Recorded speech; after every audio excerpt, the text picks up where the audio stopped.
Ini adalah kerusi murah, adjustable gaming dan office. Atas kapet ya, masih boleh bergerak lagi. Hello, Assalamualaikum guys. Hari ni aku nak tunjukkan sesuatu yang menarik. Ialah kerusi gaming ataupun kerusi office guys. Mula je dah wrapping, bubble wrap dengan wrap kali hitam tau. So aku dah buka dulu. Ini dia bagi handle. Tapak kerusi bawah dengan adjustable. Handle lagi.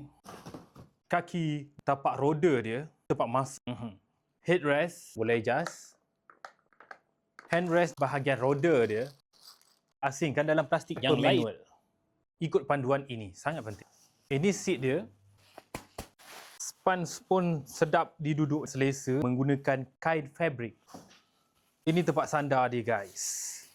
Alright. Harga pun berpatutan bawah RM100 dah boleh dapat one set kerusi ini guys. Sudah habis, jom kita pasang. Ini aku tengah pasang, sungguh mudah sahaja guys. Macam Lego. Skru-skru dia pun sudah sediakan, disiapkan dengan e-lengki. Jangan lupa like, komen dan follow. Sikit lagi dan...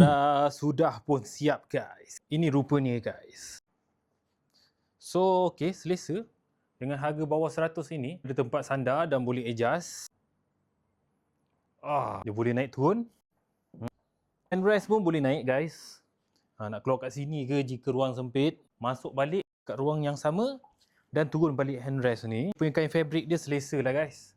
Masa aku dah habis rekod tu, ini part aku tertinggal. Bahagian kepala ini boleh adjust guys. Roda ni pun no problem guys. Ini pun atas kapet ya, masih boleh bergerak lagi. Jika anda meminat dengan kerusi office dan kerusi gaming chair ini, sila tekan di beg kuning harga pemurah bawah RM100 ataupun kurang-kurangnya bawah RM120 dapat kerusi sebegini guys. Dia ada colour putih, pink dan hitam. See you to the next video. Bye-bye. Dapatkannya guys, sungguh selesa dan mampu milik.